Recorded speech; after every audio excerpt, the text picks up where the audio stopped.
FRI के दीक्षांत समारोह में शामिल हुए राष्ट्रपति 101 प्रशिक्षु वन अधिकारियों को दिए प्रमाण पत्र और पदक। 2 दिवसीय दौरे के बाद दिल्ली लौटी।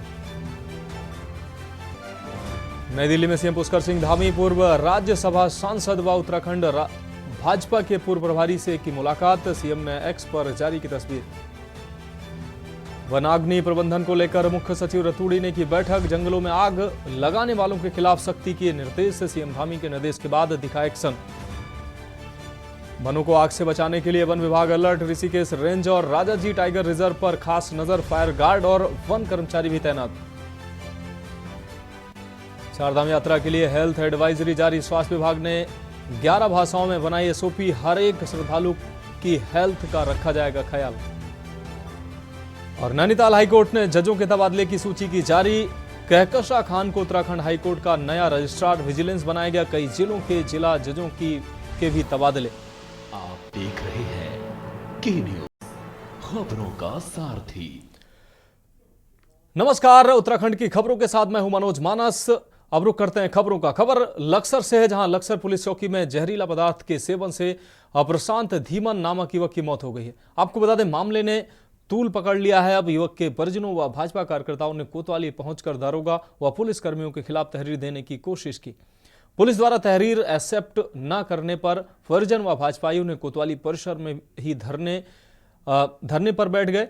घंटों तक चले धरने के बाद पुलिस क्षेत्राधिकारी निहारिका सेमवाल मौके पर पहुंची और धरना दे रहे मृतक युवक के परिजन व भाजपा नेताओं से उन्होंने वार्ता की। परिजनों द्वारा उनकी तहरीर के अनुसार मामले में कार्रवाई किए जाने की मांग की।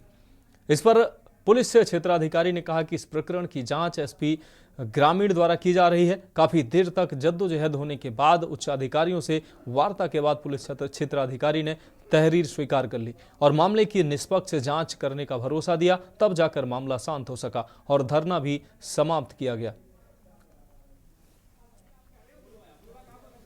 उनके उसमें हम तहरीर लेकर आए थे, लेकिन इंस्पेक्टर साहब ने तहरीर नहीं दी। इसलिए सब जितने भारतीय जनता पार्टी के लोग थे, जिन्हें पता लगा, वो सब यहाँ लोग थाने में आए और फिर जो है सीओ मैडम आई, उनके द्वारा तहरीर दे दी गई है। हमारा मानना यह है कि इसकी जांच होनी चाहिए। जांच में जो भी सत्यता हो आना चाहिए, क्योंकि आप हम कई दिन से अखबार में देख रहे हैं कि कभी कुछ छाप रहे, कभी कुछ छाप रहे। लेकिन जब पुलिस द्वारा अगर उसे वहाँ चौकी पर लाया गया तो उनके घर वालों को सूचना देनी चाहिए थी। लेकिन जो चौकी में जहर खाया गया, दुखदायी घटना है। कल वो किसी के साथ कोई ऐसी घटना ना घटे। पुलिस चौकी में बुलाया गया था, उसकी बड़ी संदेहास्पद स्थिति में मृत्यु हुई है और ये निकल गई बात कि भाई लड़के ने जहर खाया या उसे खिलाया गया। तो हमारा जो पक्ष है वो ये था कि इसकी विस्तृत जांच की जाए, निष्पक्ष जांच की जाए और हमारी तहरीर स्वीकार करके जो इस विषय में दोषी लोग हैं उनके विपरीत जो उचित कानूनी कार्रवाई है वो बनती है वो उसके विरुद्ध की जाए।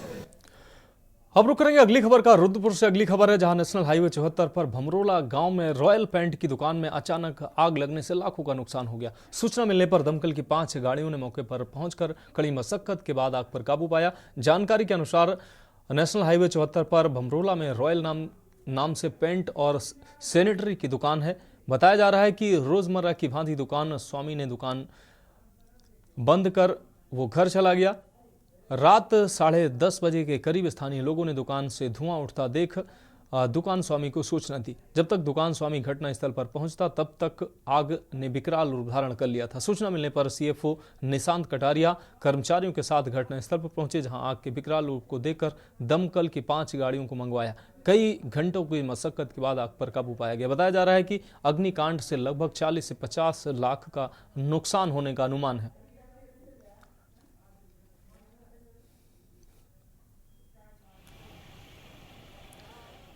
अब बात करेंगे अगली खबर का। जिलाधिकारी वंदना सिंह ने नैनीताल में पर्यटन सीजन के दौरान पर्यटकों को बेहतर सुविधाएं देने और नगर को जाम से निजात दिलाने को लेकर आपको बता दें, जिला सभागार में आला अधिकारियों व स्टेक होल्डर के साथ आज बैठक की। जिलाधिकारी वंदना सिंह ने बताया कि पर्यटन सीजन के दौरान नगर में ट्रैफिक जाम से निपटने के लिए नैनीताल आने जाने वाले पर्यटकों के वाहनों को शहर से दूर रूसी बाईपास में पार्किंग कराया जाएगा, जहां से उन्हें शटल सेवा के माध्यम से नगर में उनके गंतव्य स्थल तक पहुंचाया जाएगा। उन्होंने पर्यटकों से भी आग्रह किया है कि नैनीताल आने से पहले पर्यटक टूरिज्म विभाग में पंजीकृत होटलों में ऑनलाइन बुकिंग कराने से पहले सुनिश्चित कर लें कि उनके पास पार्किंग की व्यवस्था हो, ताकि उन्हें किसी प्रकार की दिक्कतों का सामना ना करना पड़े। उन्होंने कहा कि बिना होटल की बुकिंग कराए आने वाले पर्यटकों को नैनीताल में प्रवेश नहीं करने दिया जाएगा। जिलाधिकारी ने बताया कि बाइक से आने वाले पर्यटकों को नगर के बाहर ही रोका जाएगा ताकि नगर को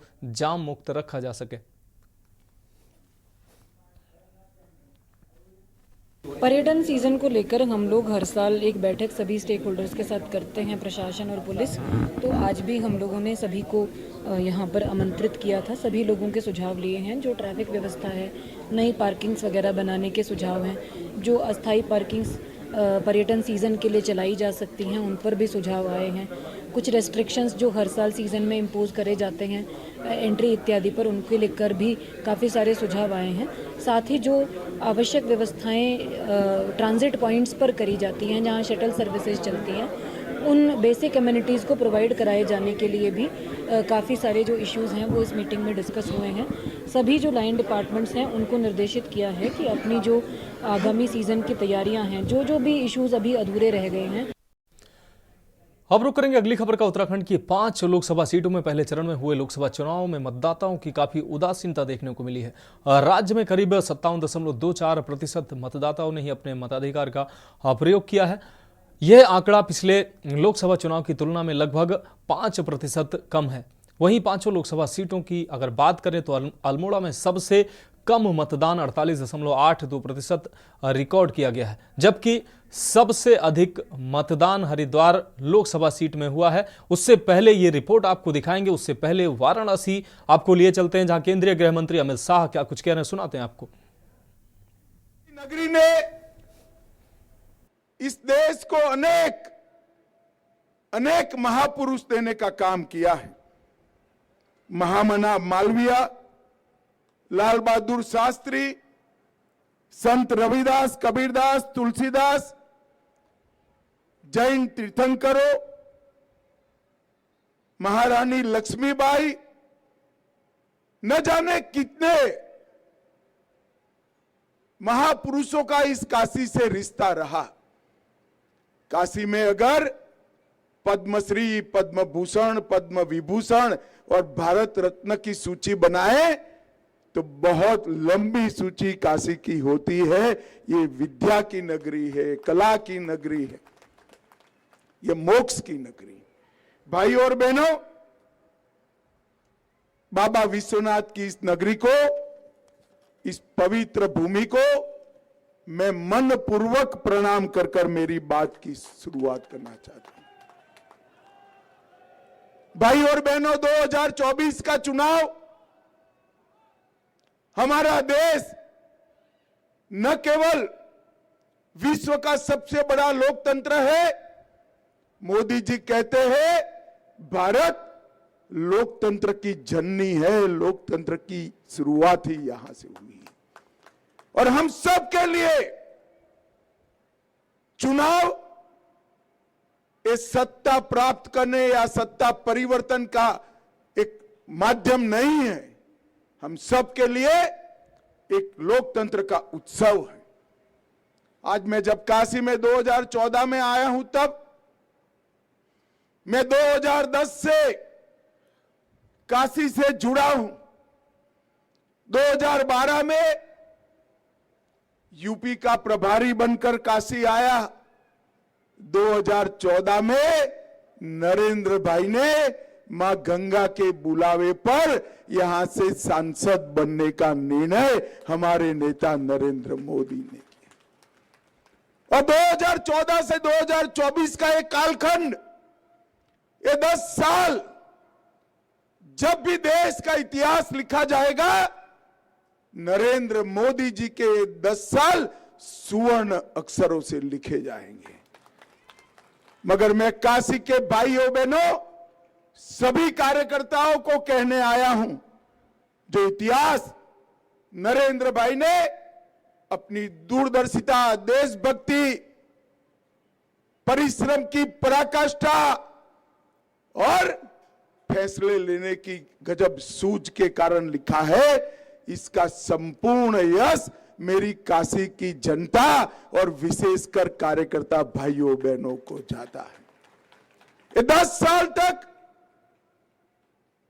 मोदी जी जब भी काशी आए, काशी की जनता ने उनका पलक पावड़े बिछाकर स्वागत किया। दोनों समय मोदी जी को प्रचंड बहुमत के साथ जिताया।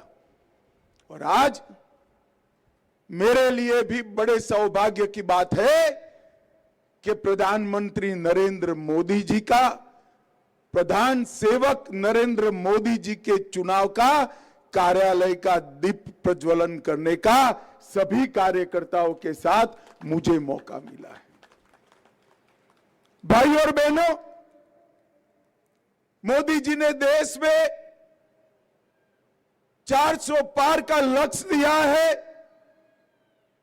400 पार का लक्ष्य करने का जिम्मेदारी पूरे देश के भाजपा के कार्यकर्ताओं की, परंतु हम सब काशी के कार्यकर्ताओं को 400 पार के लिए 4 चीजें करनी है।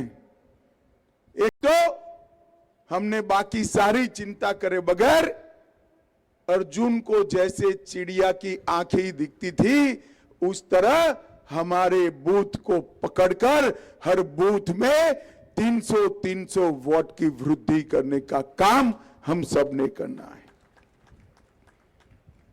हर लाभार्थी का संपर्क करना है। तीसरा काम, मोदी जी ने राम मंदिर का निर्माण, काशी विश्वनाथ कॉरिडोर, धारा 370 हटाना, देश को समृद्ध करना और 25 करोड़ गरीबों को गरीबी की रेखा के बाहर निकालने का जो काम किया है, और एक काशी नगरी का संपूर्णपणे विकास करने का जो काम नरेंद्र भाई ने किया है, उसको घर घर तक पहुंचाना है। और मित्रों, तो उत्तराखंड की खबरों में यहां एक ब्रेक के लिए रुकेंगे, जल्द हाजिर होंगे। तो ब्रेक के बाद एक बार फिर से आपका स्वागत है और सीधे चलते हैं वाराणसी, जहां अमित शाह क्या कुछ कह रहे हैं, सुनाते हैं आपको। कहा गया है कि काल भैरव की सिद्धि की मांग करते हैं तो 8 सिद्धियां अष्ट सिद्धि देते हैं। मोदी जी कई बार काशी आए 10 साल में, हर बार बाबा का आशीर्वाद दिया और बाबा ने उनको कृपा कर कर देश के लिए 8 सिद्धियों का वरदान दिया। मोदी जी ने समग्र देश को भ्रष्टाचार से मुक्त किया है, जातिवाद से मुक्त किया है, परिवारवाद से मुक्त किया है, तुष्टीकरण से मुक्त किया है, लघुता ग्रंथिहीन भावना से मुक्त किया है, आतंकवाद से मुक्त करने का काम भी नरेंद्र मोदी जी ने किया है, नक्सलवाद से मुक्त करने का काम भी नरेंद्र मोदी जी ने किया है, और अंग्रेजों के समय से, मुगलों के समय से गुलामी की जो निशानियां थी, उसको भी देश को मुक्त करने का काम हमारे नरेंद्र मोदी जी ने किया है। भाई और बहनों, न जाने कितने काम, धारा 370 को हटाना, ट्रिपल तलाक हटाना, सीए को लागू करना, भ्रष्टाचार समाप्त करना, करोड़ों किसानों को एमएसपी से लाभान्वित करना और 1 रैंक 1 पेंशन का लागू करना, ढेर सारे काम नरेंद्र मोदी जी ने किए। चंद्रमा पर, दक्षिण ध्रुव पर संसार में सबसे पहली बार किसी ने पैर रखा तो हमारे चंद्रयान ने वहां लॉन्च किया, और उसका नाम भी, काशी वालों जोर से ताली बजाना, उसका नाम शिव शक्ति पॉइंट रखने का काम नरेंद्र मोदी जी। माताओं बहनों को विधानसभा और लोकसभा में 33% आरक्षण देने का काम भी नरेंद्र मोदी जी ने किया है। भाइयों और बहनों, मोदी जी को तीसरी बार प्रधानमंत्री बनाने के लिए देश का जन जन संकल्पित है। भाजपा का एक एक कार्यकर्ता कटिबद्ध है, मगर मोदी जी को तीसरी बार प्रधानमंत्री बनाने का मतलब है हमारे अर्थतंत्र को संसार का तीसरे नंबर का अर्थतंत्र बनाना, 3 करोड़ लखपति दीदी बनाना, 3 लाख गांव में डेयरी और पैक्स बनाना, चंद्रयान, मंगलयान और आदित्ययान तीनों अभियानों को सफल बनाना और कश्मीर, नॉर्थ ईस्ट और नक्सलवादी क्षेत्र से आतंकवाद की मुक्ति कराना मोदी जी को तीसरी बार प्रधानमंत्री बनाने का एक अर्थ है। मित्रों, मैं भी जनप्रतिनिधि हूं, 30 साल से चुनकर आता हूं, 30 साल से मैं विधायक और सांसद हूं। मेरे सर पर कभी भी नरेंद्र मोदी जी जितनी जिम्मेदारी नहीं रही है। मोदी जी अनेक सिद्धियां देश के लिए प्राप्त करे, छोटे से बच्चे से लेकर 100 साल के वरिष्ठ नागरिक तक सबकी चिंता करें, चाहे गरीब हो, किसान हो, गांव में रहने वाली गरीब माता हो या स्टार्टअप शुरू करने वाला युवा हो, हर एक की चिंता नरेंद्र मोदी जी ने की। देश को हर क्षेत्र में आगे बनाया, पर मोदी जी ने सांसद के नाते अगर 542 सांसदों में स्पर्धा हो जाए तो और किसी का नंबर न लगे, ऐसे मेरे काशी शहर को बहुत अच्छे तरीके से विकसित करने का काम भी हमारे सांसद नरेंद्र मोदी जी ने किया। इतनी व्यस्तताओं के बावजूद 50 बार काशी आए और जब भी आए तब कई प्रकार की सौगातें लाए।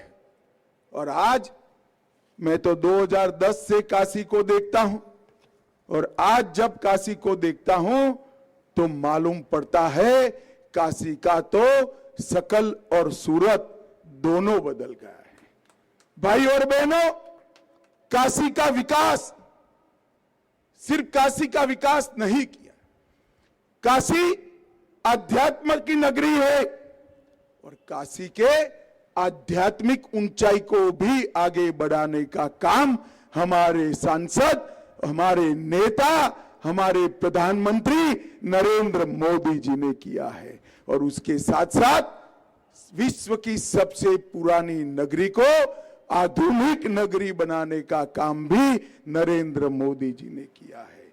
मित्रों, 36,000 कार्यकर्ताओं के साथ टिफिन बैठक करना, हर कार्यकर्ता की चिंता करना और जब विधानसभाओं का भी चुनाव हो तो आम सांसद की भांति अपने क्षेत्र के विधायकों को जिताने के लिए सबसे ज्यादा परिश्रम करना, ये नरेंद्र मोदी जी ने एक सांसद के नाते आदर्श आचार संहिता का निर्माण करने का काम किया है। भाई और बहनों, बाबा विश्वनाथ का कॉरिडोर औरंगजेब ने जब से तोड़ा तब से लेकर आज तक देश भर में कई श्रद्धालुओं की बात थी, बाबा अकेले बैठे, इनका दरबार सजा नहीं है और मोदी जी ने बाबा का भव्य दरबार सजाकर 13 करोड़ से ज्यादा यात्री देश भर से यहां आए, इस प्रकार का आकर्षण खड़ा करने का काम नरेंद्र मोदी जी ने किया है। भाई और बहनों, रुद्राक्ष कन्वेंशन सेंटर, युवा खिलाड़ियों के लिए नया स्टेडियम, बनारस का नया रिंग रोड, बनारस के मार्गों को चौड़ा करना और जो सारे बिजली के तार थे वो हटाकर अंडरग्राउंड कर बनारस को सुंदर करने का काम भी नरेंद्र मोदी जी ने किया है।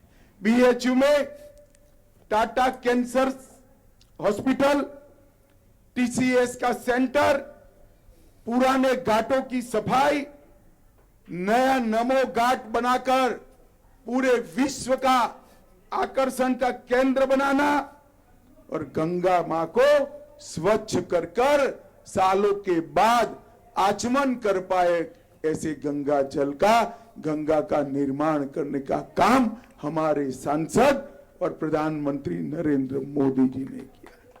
कई फ्लाईओवर बने, बाबतपुर से यहां तक का रोड बना और एक जमाने में ये पूरे चंबल को, पूरे पूर्वांचल को चंबल माना जाता था।